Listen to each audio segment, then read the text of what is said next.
What's been your most memorable trip? Wow, a kayak trip I took. It was in January down on the coast. I'm not much of a planner. I thought it would take 3 days, and for 3 days the weather was supposed to be nice, but in a kayak, the difference between 15-mile-per-hour winds and 20-mile-per-hour winds is whether or not you can even be on the water. It doesn't take much wind. And so the wind was a little bit stronger than the forecast was, and it was a fight for my life, because right after that it was below freezing. I'd wake up, my water, my food, my shoes, everything was frozen solid, and I came really close to death.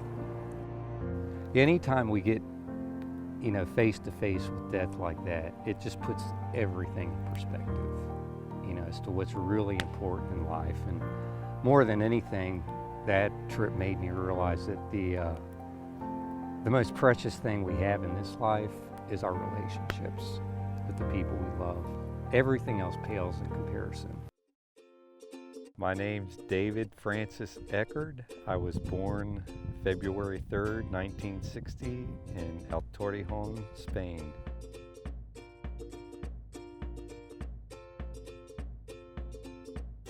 Say I meet a doctor or a nurse or anybody, and they'll go, well, what if everybody lived like you?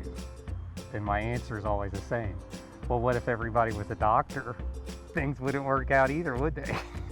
What I do is I go gather wood in the woods every day, and I build a fire, and I cook my breakfast. And it's just so far out of the mainstream that, I become like an oddball of sorts. It takes all kinds of people living all kinds of ways to make the whole picture work. The only wild animals I ever worried about were on two legs. I would be walking in the city and, having a backpack, you look kind of homeless. More than once, I'd find myself cornered. It would just be someone who would try to sucker punch me or something. But nothing actually ever happened, because I can run fast. And all I have to do is run into a wooded area. And so my attitude was, come into my world. This is where I rule.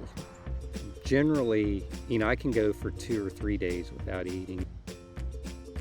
I'm hungry a lot. I tell people that the secret to delicious food is to only eat when you're hungry. If you're really hungry, just plain crackers taste so good. I went to the University of Notre Dame. I went to study microbiology, and I realized that was going to lead me into staying in a lab. I've just wanted to live outside. I actually got to where I was drinking way too much, and at some point along the way I became a smuggler. I smuggled marijuana. I had what you would call the American dream. I owned a 3-bedroom home in the suburbs. I was managing, a family business. I had all the trappings of the American dream, and I was miserable. And a lot of it was because of my drinking. And so that's what started this whole life of, exploring the inner world. Was I went to AA, and if I wanted to figure out why I was drinking and partying so much in the first place, I just completely quit drinking, and I just started simplifying my life. The prime driver for all animals is eating. It's basically what we do. We just eat and shit. If you were to cut around our mouth and cut around our butt and stretch us out, we're basically a 35-foot worm, coiled up in this bag. And that's the bulk of what we do, is we just eat. And that's one of the things that's so incredibly comforting in learning which wild plants to eat or how to grow a garden, is that we realize that just in doing that, or learning how to hunt, we don't depend on the grocery store for our food. I've only been to the doctor maybe, 1, 2, 3 times in my life. The reason that I remain so healthy is I'll start by just taking a few sips the first day of the raw water. And what that does is it just allows my body to get used to whatever new microbes or parasites might be in the water. You know, as soon as we are living a stressful life, that's when we lose our ease. And that's where the word dis-ease comes from. By living a stressful life, that's what puts the welcome out for us getting sick. So I got bit by this snake. My neighbor just happened to stop by. I just told him, I said, well, Frank, I got bit by a poisonous snake. And we're driving to the emergency room, and I said, well, Frank, if I die, you can have my tractor. And he got real upset. He goes, you're not gonna die, you're not gonna die. So I was just kind of laughing about the whole thing. And the doctor came in and he said, I asked him, I said, look, sir, I said, I have no insurance. And I said, I don't want a $200 Band-Aid. And he said, yeah, you don't want these shots if you don't need them. They're $15,000 a piece. And we're done here. You can just chop this hand off and keep it. And I'll walk home. So, because I knew I probably wouldn't die, you know, being a healthy adult. My hand looked like a balloon with little sticks sticking out of it. About 10 days later, I realized that the pain was completely gone. The snake healed me, essentially. In Thailand, they use snake venom for medicine, especially for arthritis.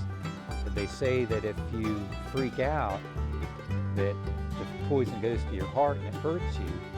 But if you relax, it moves through your body and it heals you. And it's not like just the pain disappeared. I mean, I felt like $1 million. I'm like, what the heck happened here? You know, I get bit by this poisonous snake, and I have never felt better in my life. My body just felt like so alive and energized. That's when I really got deep into my meditating. I realized how uncomfortable it was to just not move, to just stay in one place. It's like, okay, it was one of the hardest things I've ever done. So I decided I was going to do it just to explore what happens when we just stay put for a long period of time. And it was actually an incredible experience. And what makes it really so profound is that, you know, our mind works in two ways. We have the mind of awareness that just sits there and soaks everything up. And then we have the engaged mind, or the ego mind, that goes out and imagines things, creates things, and all we can see is what we're engaged with. But when we stop our thoughts, my mind is just sitting there, and it's the whole world starts coming in. It's when my thoughts aren't there, I can hear birds, but not just the birds, I can hear everything. I never feel more alive than when my thoughts have stopped, and I'm just here wherever I am, soaking everything up in this world.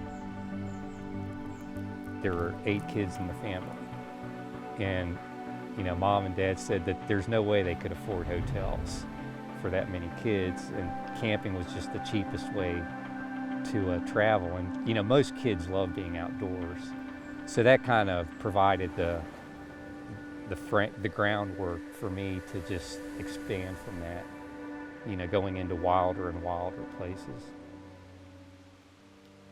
My dad, he was in the Air Force, and he was kind of like, you know, I call them hardheads.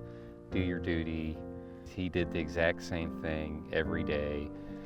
My mom was pretty wild and free, but she was the one who really wore the pants in the family. I would say our family is probably more matriarchal in general. She was the one that would just, let's go to Colorado, take all the kids, and something like that. And whereas Dad was a lot more thoughtful and deliberate. I heard through the grapevine it was time to go home. I'd told both my parents I'd take care of them when they needed somebody. And so 3 friends and I walked from here in the mountains to the coast, and I started taking care of her. And my father was in 2 combat and 2 world wars, and he had been shot down in a helicopter in Vietnam. And he said nothing was as difficult for him as taking care of his wife through Alzheimer's. When we take care of an old person and they're just going to slowly be fading out, it enriched my spirit like nothing else in this world. Everything is temporary. It's all a big mystery. We're just here for a short while, and the purpose of life is to be happy.